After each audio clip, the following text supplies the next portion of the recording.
Welcome to Exhausted Sparrows Unite. I am your host, Krista Jones, along with my co-host, Chantel Schaefer.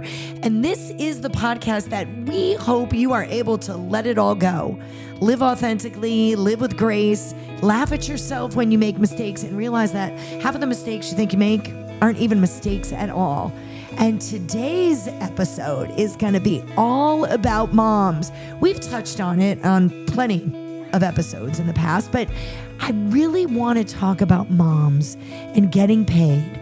Now, if you got paid for every single job that you have in a single day, the economy would certainly collapse. Like a fly in a cupboard.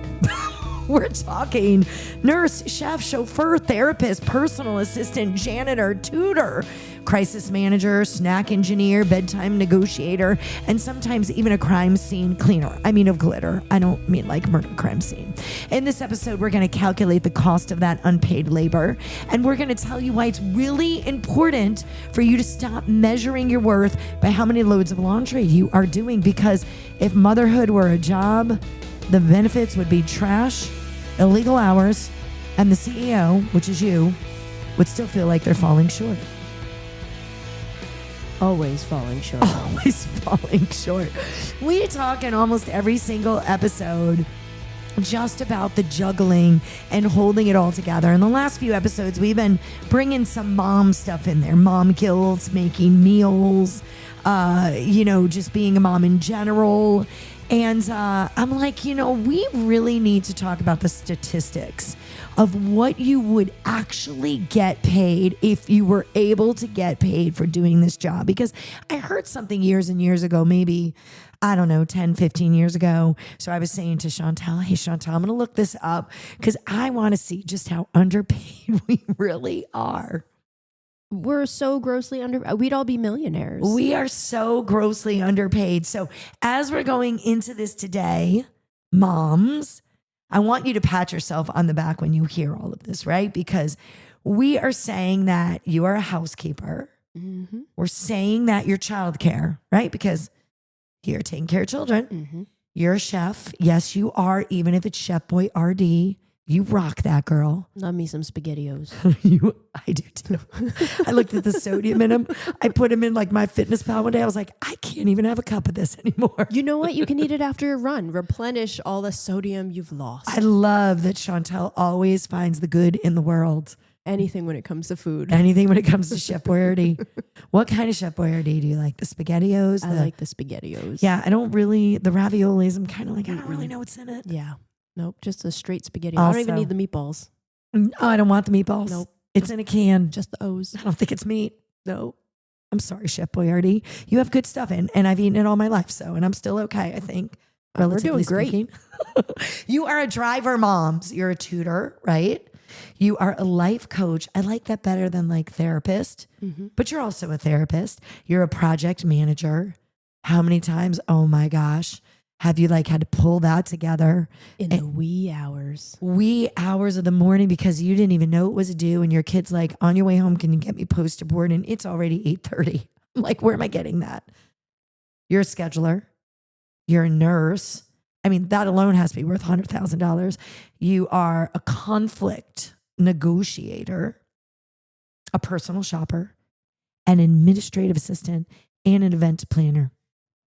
And you are worth, if we had to pay you for all those jobs, not including the job that you get paid for, if we have to pay you for all those jobs, you would be making over $195,000 a year. Sign me up. Mm-hmm. Mm-hmm. And it would also be illegal work. It'd be like a sweatshop, right? Because it's 24/7. We don't get lunch breaks. Nope. We don't get PTO. Nope. We get none of it. So all of that plus nighttime, the worry and lack of sleep, right? Like that's a thing. The emotional temper checks of everybody in your household that you've got to kind of take care of. And your brain just really never resting because you are on duty 24 hours a day. Yeah, it never ends. We're planning on vacation. We're going away for a week, and I'm so overworked and stressed just trying to make sure that everybody is packed and, nobody has forgotten a toothbrush or their underwear. And even on vacation, it never ends. It doesn't end. No. It's really not a vacation. No, it's not. And I saw somewhere, it's on social media all the time, so you guys have all probably read it. It's something like, when a woman packs, or, when a woman needs to go to bed, she puts all the dishes away and folds when a man goes to bed, he goes to bed.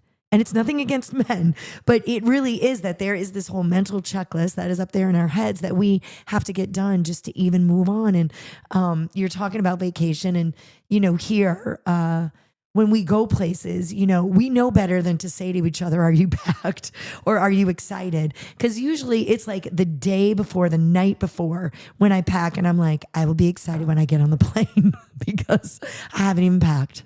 I am a pre-packer. Oh, really? Yeah. So we go to South Carolina, and we have a family condo down there. So we ship our belongings, so we don't pay for checked bags. So we're leaving on Friday, and all of our stuff had to be packed and shipped today.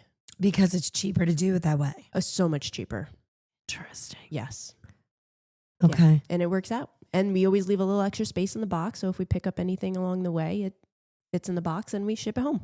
That's amazing. Mm-hmm. And everything else goes in your carry-on. It was great when the kids were little because we had so much baby gear. Yeah. And then we left a lot of baby gear in the condo because it belongs to my family, so that other people could subsequent years we didn't have to bring it, and other people didn't have to bring it. Yeah. That's cute. That's why Chantel Schaefer is assistant extraordinaire. She just figures it all out and then tells me what I need to do. And I'm like, wow, I was this old when I finally realized I can ship my stuff and it's cheaper than paying for luggage. Do you remember that commercial? Which commercial? I ship my bed. I ship my pants. She is saying it with a P, ladies and gentlemen, though it did not sound like that the first time I just heard it. I was like this. No, you don't remember that commercial? I've never seen that commercial, but that's brilliant. I know. Because it just made me go, what did she just say? Nope. They were talking about shipping things. And I will tell you, I know we're digressing slightly, but Christian Jones, when we just went to the Bahamas, he was at 78 pounds of luggage. And there was nothing I could do. It was like a 50-pound weight limit. And I was like, there is not enough.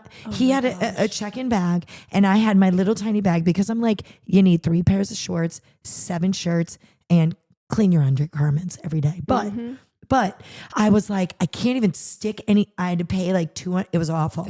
And Jeremiah will pack in the smallest, tiny little bag. Me. He's Me like, and I just Jeremiah. need a pair of socks and underwear for every day, and he's good to go. Amen. Yeah. That's me. Yeah. We're going to do something about why you need to pack smaller, Chantel. I am not a good packer. All right. I'll That's why pack we for you. ship things. You pack for me.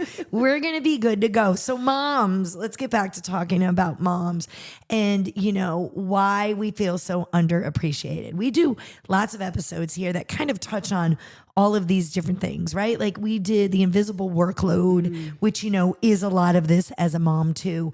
But it's not only, I feel, an invisible workload, it is an invisible job description. Because let me tell you, if you got a 401k for this, you'd be able to work 7 years and you would be retired living in the Bahamas. How many people would read that job description and be like, I want to apply to that job? No one. Nobody. You'd be like, do I have to do all 14 or can I pick the 2 that I like the most? Yeah. And I think that's what it is. It's not just this workload. It's the fact that it is a job description that is so underrated. It is not talked about. It is not praised up. And yet when you look at this, there's 15, 20, 30 jobs every single day that you have to do and do somewhat well because you got these little human beings that at the end of the day, you've got to coach up and set them off in the world. Yeah. And it's thankless. You don't always get, a little job appreciation. Right.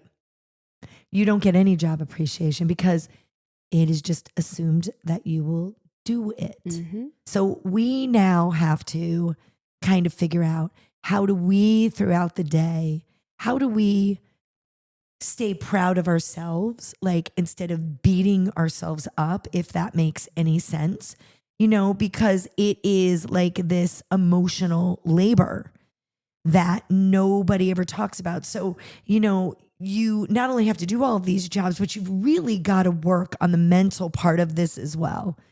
And we're going to talk a little bit about that later because I did some research on this and how you could feel more empowered as a mom instead of feeling defeated as a mom, because, you know, your emotional labor and your executive function is, I mean, it's an overdrive all the time, right? It's not just the task itself. It's, you got to plan it. You got to remember it. Like you said, you got to prep for it. And and it's all the responding, like the whole thing. You know, we say this all the time here at Sparrow's Nest. We're a charity and we cook for people that have a cancer diagnosis here in New York. We have a bunch of counties, but it is the follow through. Like, I can't just say, okay, so-and-so can't drive the food today, so I need, you know, somebody else to do it. I've got to make sure that I've called that person. I have to make sure that I remind that person. Like, it is the whole follow through that is exhausting and is part of motherhood, right? Anticipating the needs before they're spoken. Like, we're mind readers too. We should put that on there. That's got to be worth about $25,000. I would think that would be worth way more. We have to be able to manage people's stress, right? Not only our kids' stress, but if you have a spouse at home, like, you're managing all that too, because the kids get a little bit ruffled and things get out of control, and you're managing all that too. And here's the thing, it's unpaid. And I think for some people, like, that is the hardest part. It's thankless and it's unpaid. It's not like it's paid and thankless. Then I'd be like, I'm making $187,000, my 401k. Woo. And there's no sick days. There are no sick days, PTO. There's none of it. You can't be like, I need a mental health day. You can't. Nope. Studies show that women disproportionately carry 80% of the labor, even in an equal household. 80%. That doesn't sound very equal. No, No. not at all. So I know that we are in a way better place than we were before. But at the end of the day, you know, there's still a lot that needs to be done. And I say that to my kids, like coaching my kids up and stuff. You know, they're out there, they're dating. One of my children are getting married. And I do say to my children, you really need to look at that. What is your spouse doing? Are they playing video games for 5 hours a day? Like the guy you're going to marry? Like, is he just, you know, or, you know, when you're running around and you're stressed, is he helping relieve your stress? Like, what, you know, is he mowing? If you're inside cleaning, is he outside, or vice versa? Is he cleaning and you're gardening? Like, all of this stuff, you know, are questions that my mother never prepared me for, because she was a stay-at-home mom and that's what she did.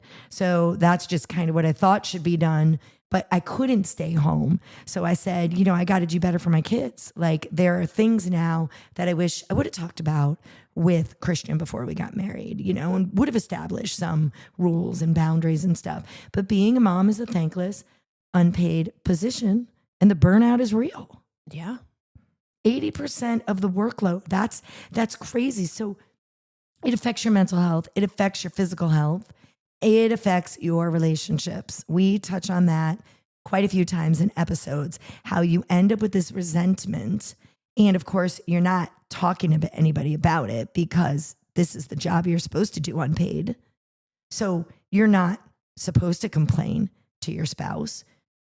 But yet when you don't, it spirals into this whole thing that we were even talking about on the last episode. You know, we were talking about a lot of this, you know, holding it all in and how you really get it all wrong then. You know, you're feeling, you know, somebody snapping at you and you don't know what you did, and you're not, you know, you're not confronting your feelings. You're just burying them because you think it's a thankless, unpaid job and it's the job of a female. Yeah, it's the job we signed up for. And that's not true anymore, right? It can't be, because 90% of women are outside of the home working just as much as their spouses are. And that's a good point, talking about outside the house, because I feel when you are outside the house, you're able to see your worth. Your boss is saying to you, I need you to get A, B, and C done, right? And you're in a place where you can focus and you're doing A, B, and C. You can tangibly see what you're doing. But I think a lot of times the problem is there is a lot of work as a mom that is not visible. And I kind of feel because it's not visible, we start to question our worth. Like I do it all the time. I do it at my house. I'll be like, you know, I'm going to get up today. And like I have a whole list and it's not bad. It might be 6 things. And then I will be lucky if I get 3 of them done by the end of the day. And I beat myself up. But there is a lot of invisible stuff that is going on that we're juggling, phone calls in between and emails and a scraped knee and a child who has a heartache and, hey mom, you know, I forgot my bologna sandwich when it B-O-L-O. I don't even remember. How does that commercial go? Doesn't matter. My bologna has a first name. That's how it goes. It's O-S. Yeah. That was it. Yep. And my kids don't eat bologna at all. But, you know, whatever. Mom, I forgot it. You know, I'm babysitting. That just happened to me today. Like, I'm like, well, I'm at work. She's like, bring me food. So I think the invisible load is what makes us feel we're not worthy. We're not good enough. We're not doing enough because it is a different way that we are able to gauge that when we're in the workplace, right? Because we don't consider being a mom the workplace, which we should. So I think it kind of starts there, right? Yeah. And then there's an identity loss too, because I think you start feeling like, I don't know, you've disappeared behind soccer practice, dance team, and snacks. Like you kind of lose yourself in all of that. You become mom and not Krista. Right. Or mom and not Chantel. Right. Because there's so much to get done in the day. A lot of us is sacrificed, which is why when we do these episodes, we talk a lot about self-care. And, you know, we don't say it like it's an easy thing. Chantel's in the middle of it now. I'm, you know, my kids are, you know, in college now and jobs in the real world, but it is a thing. You really lose your identity. And, you know, just even if you can give yourself a half hour a day, you know, we say it in episodes where you work out in the morning. And, you know, for me, it was an ungodly hour. I like this morning, I had to get a walk in. So I started at like 5:15 and I did not want to do it, but I knew mentally I had to do it. So, you know, we have to find that time for us because we really don't get a lot of it during the day. And really our identity a lot of times throughout the day is kind of just lost in everything we're doing as a mom for our kids. Yeah. I'm just staring at you. You are just staring at me and I'm just going through my head on all the things I need to do as mom. No, but you're doing them and you're juggling them well. And that's where the resentment starts growing, right? Because we're like, why didn't you see that I took the trash out and then I made 4 meals for the kids? And by the way, you should definitely go to our episode where we talk about meal prepping. That is a huge, huge deal. Meal prepping can actually give you more time, moms, for yourself. But that's what it is. This resentment grows. And it also grows for the love of motherhood, which is the sad thing, right? Like we feel like we've lost ourselves. We start getting bitter about being a mom and sometimes always needed, which is why these breaks are so important because, you know, the burnout is real. Do you want me to keep going? I do. You're just, I know. She's just staring at me taking notes today. And it's so funny because we go over all of this before and she's like, I'm highlighting now. She's just got her little highlighter in her hand. It's very cute. One day there will be video. Someday. So I think what we need to do is we have to remember that we are more than just what we're giving to other people, right? Because in motherhood, I think giving is like our whole identity, giving to others, really not even giving to ourselves. And I think it's really easy for us to get lost in that shuffle because the worst thing is becoming bitter about being a mom to your own kids, right? And I'm just going to be honest with you. I have had those days. They're not many, but there are just times in the world where everything just has not aligned. Everything has gone wrong. And I mean, literally, I have, you know, I've said things like, I need a break. Or I've like taken all their dirty dishes and I've put it in a garbage bag and I've thrown it on their bed. Well, I mean, you were nice. You put it in a garbage bag. I did. Because then I got to clean the sheets. somehow it's going to come back to me. It is. But there are just times that I am like, I am just sick of doing it all. You are 12 years old.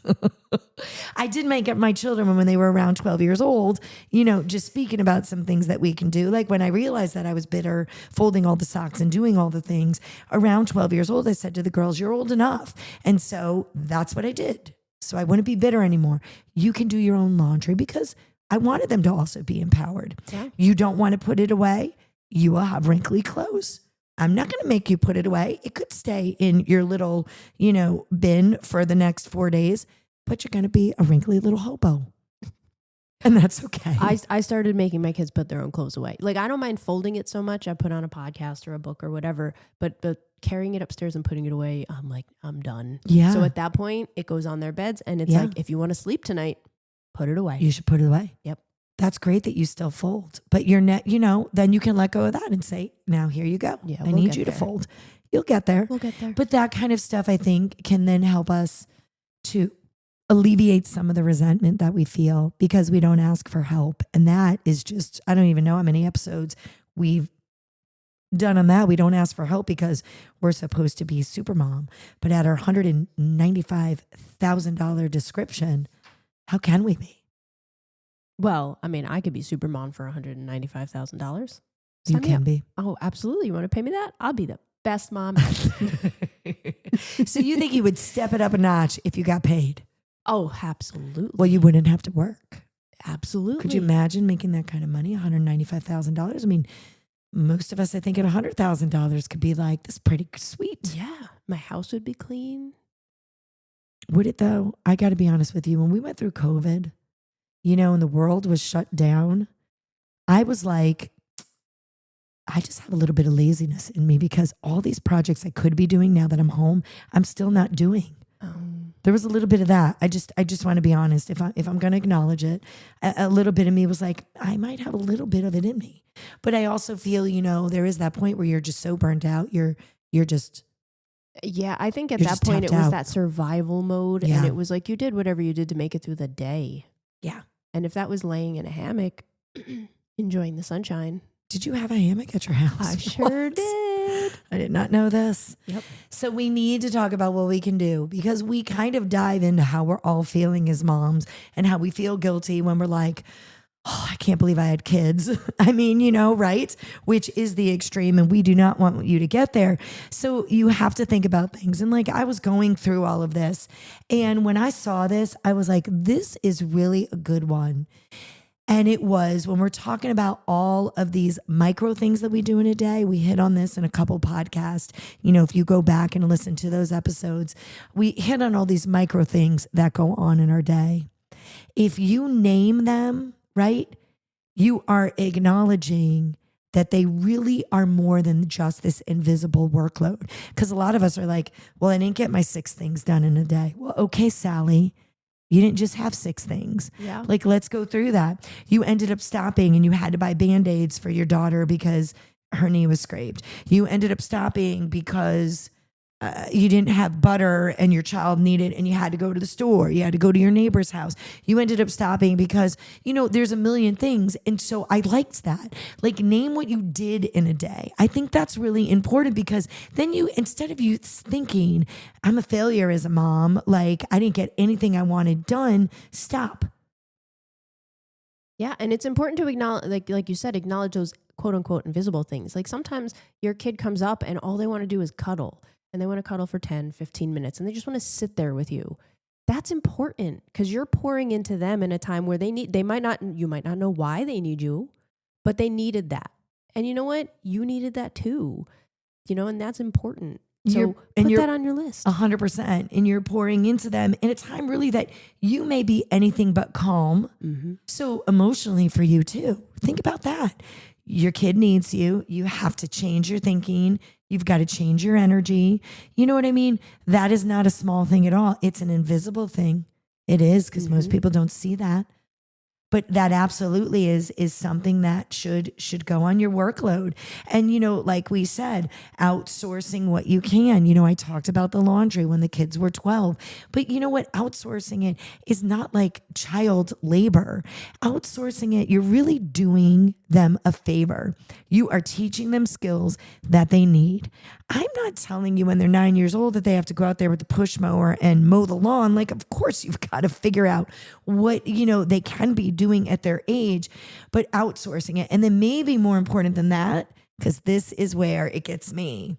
You have to be okay with the job they do and then not go back and redo the job. Same. All the time. I go back and quote unquote fix it. You do. I do. And then that kind of defeats. Number one, it defeats you getting the help you need by outsourcing it. And I also think number two, it sends the kids the message if they watch you do that they're not good enough. I try to do it when they're not watching. Right. It's they like, didn't do a good enough job. You did a great job. And then go outside and play. And then it's like go in and like touch up the sink. So we can look at it like it only then took you an eighth of the time it normally would. They did the bulk of the work. Yeah. But yeah, that's something else too. That is definitely another episode about how everybody else is good enough needs to be good enough for us. Yeah, that is definitely a lesson. Maybe that's the next episode. I think we have a lot to say about that. Communicate the unseen. So that's what we were talking about earlier, right? Don't just say that you're tired. Say, I did 43 different things today. I had 12 different big decisions that I made. I did all of this before 10 a.m. I'm doing good, right? Positive self-talk. I like to build little rewards into my day. Like chocolate? Sometimes chocolate. Sometimes it's like, all right, I just did 2 hours worth of laundry. I am going to sit and zone out on my phone for 15 minutes and just not think about anything but Candy Crush. Refresh yourself. It's just a little something. Go sit outside for 10, 15 minutes. And I don't know about you, but I'm the type of person where I try to do everything in one day. Like, I'll take a Saturday and my whole Saturday will be cleaning so that on Sunday I have nothing but being a mom. My kids are really dirty. Fiona Jones is like Pigpen. Oh gosh. And I tell her to clean and then she doesn't clean. And then you take the phone. I feel like I'm cleaning every day. We're not at that point. And I do have someone that comes in and cleans for me. And I made a lot of sacrifices to make that happen because she's actually coming in today. I will go home and my house will be spotless. And then I've got a day or two that I can focus on other things. It really is the best part of my month. It's just that somebody else has taken that off of me. And it is not an inexpensive thing to do. But the value in it for me is also part of my self-care. Right? So it's not that ungodly get up at 5 a.m. and walk. It is something else that I'm doing for myself. And we've made sacrifices along the way and I'll eat off-brand things at the grocery store and we don't really go out to eat and stuff because something like that is important. Yeah. Right? Outsourcing. It's another way to outsource. And like you said, which is what I love, building, I would say, grace into your schedule. You're building a break into your schedule, which is great because you get to refresh and then build some grace into it. Like building grace that I'm not a failure. If this is all I got done today and I'm feeling a little like, for me, we joke about attention deficit disorder, but I have it. And for me, what I realize is I can only give I'm freshest, in the morning. As the day goes on, I give myself grace. Like, if you and I are working on a project here at work or I'm doing something at home with the kids and because I have ADD, am pulling every single thing out of the closet and scrubbing it down and putting it right back in. And I have to give myself grace if now I become unfocused and I have to go, all right, that was obviously enough for me today. I'll finish tomorrow. It's not a failure. No, I also find if I'm making a list of things I need to get done, I put the most important top priority things at the top. Like laundry absolutely has to get done today. Mopping, if it doesn't get done today, I can do it another day. And then I start at the top and I work my way down. So if I don't finish it, it's the things at the bottom that can be pushed off for another day. Prioritizing. Yeah. That's awesome. We're giving you guys a lot of great tips here. We're going to follow them ourselves, possibly. Make invisible work visible. Track it for a week. Then drop the guilt about needing help. Track it, physically write it down, and really see what you do as a mom in your day. And then stop saying, I'm tired, I'm not doing enough. Why am I going to bed at 10 o'clock at night? Like, stop. Because if we honestly just stopped and wrote everything down, every phone call you take, everything that you're like, it does count. If you really did that for a day and really realized how far into the night you're going and how this is not a 4 or 5 hour thing, this is like a whole day thing, you would potentially realize, oh my gosh, like my day really is packed. And I think that might be how you will find your self-worth. Because when I was like, researching and reading into that, I was like, that is something more than anything that I really want to incorporate into my day. It's important to know what you're worth and your value. 100%. And, sometimes, and I have to praise my little one. We've talked about empaths, and she just knows when I need to hear it. And she'll just look at me and she'll go, you're the best mom in the whole world. And it was because I made her, I don't know, a peanut butter and jelly sandwich. And it's just, that to me helps me know my worth. Yeah. Because you know what? My house might be dirty, but my kids are happy and they see what I do. 100%. And, even when they don't express it when they're younger, wow, they definitely express it when they're older. Like, I think back to my mom, and I don't know that I expressed it when I was younger. I hope I did. But, once I started having my own children, my gosh, I went back and I was like, woman, man, like, you are my superhero. And at the end of the day, I mean, that's just what we're looking for. We're looking for somebody that just appreciates us. And you're not just anything. You're a full-time everything. And while society may not pay you in dollars, this space is here to remind you your labor is valuable. Your identity is real, and you deserve both credit and care. If you've ever wondered why in the world you are an exhausted sparrow, when you feel, I didn't really do that much today, please just remember this job never clocks out. It doesn't pay, and you still show up. You're doing the emotional labor of an entire staff with the self-doubt of someone that thinks they just didn't do it right. And yet you're the reason that your tiny little human beings feel safe, fed, and known. So take a nap, buy the pizza, leave the laundry, because you are crushing it, even when it doesn't feel like it. So the next time that somebody asks you what you do all day, I want you to smile and say, I do about $95,000 worth of magic. Unpaid. Until the next time, we hope you loved this episode. You can check out our website where we feed cancer patients at sparrowsnestcharity.org. Take care of yourself and each other.